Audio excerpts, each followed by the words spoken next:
Assalamualaikum warahmatullahi wabarakatuh. Waalaikumsalam warahmatullahi wabarakatuh. Selamat pagi semuanya. Pagi. Oke, apa kabar? Baik. Alhamdulillah baik ya. Puji syukur kita panjatkan kehadirat Allah Subhanahu wa taala sehingga kita bisa berkumpul di ruangan ini dalam keadaan sehat walafiat. Oke. Sebelum kita lanjut, boleh perhatikan sampah-sampah di sekelilingnya. Sudah Bu. Terima kasih ya. Oke, sebelum kita lanjut dalam layanan kasih ini, kita masuk materi dampak handphone. Tahu apa arti dampak handphone? Belum Bu. Oke, Ibu jelaskan ya. Poin pertama, apa itu handphone? Handphone, telepon genggam atau telepon seluler atau handphone adalah perangkat telekomunikasi elektronik yang mempunyai kemampuan dasar yang sama dengan telepon konvensional saluran tetap, tetapi dapat dibawa kemana-mana dan tidak perlu disambungkan dengan jaringan telepon menggunakan kabel. Beda dengan telepon rumah ya. Oke. Poin yang kedua, sejarah perkembangan handphone. Kalian tahu nggak handphone ini dari terbitnya itu dari tahun berapa? Belum Bu. Sejarah handphone itu, teknologi handphone pertama kali diperkenalkan pada tanggal 3 April 1973. Komunitas bisnis telepon bergerak mengingatnya sebagai hari lahirnya handphone. Jadi kalian ingat ya, handphone juga punya hari lahir, yaitu tanggal 3 April. Oke, lanjut yang ketiga, fungsi handphone. Kalian tahu nggak fungsi handphone itu apa? Untuk berkomunikasi. Ya, berkomunikasi dengan orang yang di sini. Ada yang belum paham tentang fungsi handphone? Belum Bu. Belum Bu. Bisa jelaskan ulang Bu? Ya, fungsi handphone tadi itu alat untuk berkomunikasi dengan orang tua atau orang di sekitar kita dengan yang jarak jauh. Itu mempermudah kita untuk berkomunikasi karena pada zaman dulu belum adanya handphone, itu zaman dulu itu masih surat menyurat ya. Ya. Sudah jelas? Sudah Bu. Oke, kalau begitu kita lanjut di poin keempat, dampak positif dan dampak negatif. Ibu jelaskan dulu dampak positifnya ya. Yang pertama itu mempermudah komunikasi, yang Ibu bilang tadi, bisa mempermudah kita berkomunikasi dengan orang yang kita cari. Contohnya nih, kita ada perlu dengan dosen, kan tidak mungkin kita ke rumahnya kan.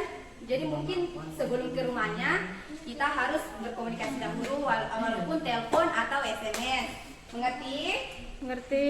Yang kedua, menambah pengetahuan tentang perkembangan teknologi. Oke. Contohnya nih internet. Jadi gambar yang ini ya, bukan yang di atas. Itu gambar contoh handphone yang model zaman dulu. Nah, sedangkan yang untuk menambah pengetahuan tentang perkembangan teknologi, bisa kalian lihat contoh yang handphone ini ya, yang modern. Pasti kalian semua memakai telepon yang seperti ini, lebih modern kan? Iya Bu. Oke. Pasti kalian update nih tentang perkembangan masa kini, apalagi anak-anak sekarang TikTok kan, Instagram, Twitter. Nah, yang ketiga, memperluas jaringan persahabatan. Oke.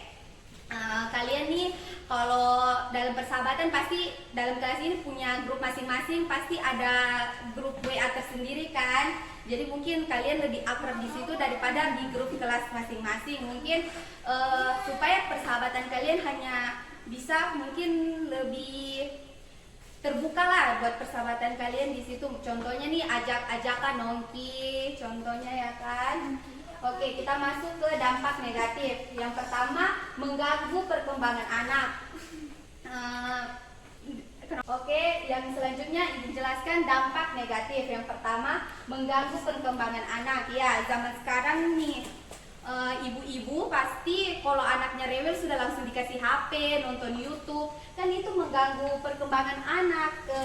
Itu cara membujuk anak yang lebih cepat itu pasti cuma dikasih nonton YouTube. Nah, sekarang kan orang tua bisa mungkin ajak bermain anaknya atau ajak hal-hal yang lebih baik lah. Kenapa sih anak-anak itu harus dipakaikan handphone?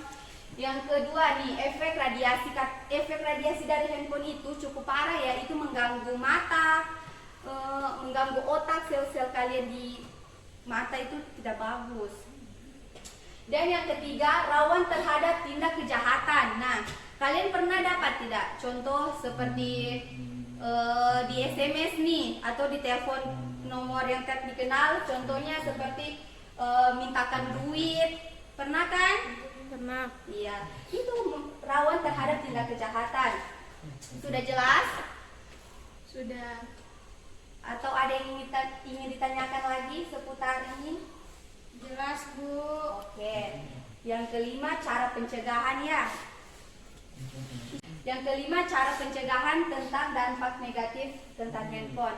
Oke, yang pertama tadi Ibu bilang kalau mungkin buat kalian nih calon-calon ibu atau calon-calon yang punya adik di rumah, usahakan kalian kasih tahu orang tua kalian kalau anak-anak kalian, adik-adik kalian sedang rewel, usahakan jangan diberikan handphone. Kan masih ada cara lain untuk membujuk adik-adik kalian dengan alihkan pikiran mereka ke bermain mungkin atau hal-hal yang lebih baik, karena efek dari radiasinya itu sangat parah. Sudah jelas? Sudah. Oke. Kalau sudah jelas, Ibu mau bertanya deh sama kalian. Ibu mau tanya dong. Kalau begitu Hijrah bisa jelaskan kepada Ibu dampak positif dari handphone itu apa ya? Ya, baik ya. Menurut Ibu dampak positif dari handphone itu mempermudah kita memperoleh informasi dari Google tanpa perlu kita mencari bukunya. Jadi dengan kita membuka Google, kita sudah bisa menemukan materi-materi yang ingin kita cari. Tidak perlu lagi kita ke perpustakaan. Oh iya, baik sekali jawabannya. Terima kasih ya Hijrah.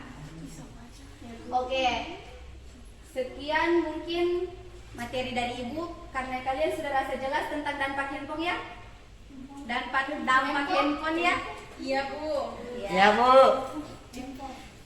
Oke, Ibu ucapkan terima kasih banyak. Wabillahi taufiq wal hidayah. Wassalamualaikum warahmatullahi wabarakatuh. Waalaikumsalam warahmatullahi wabarakatuh. Nah, pokoknya wabillahi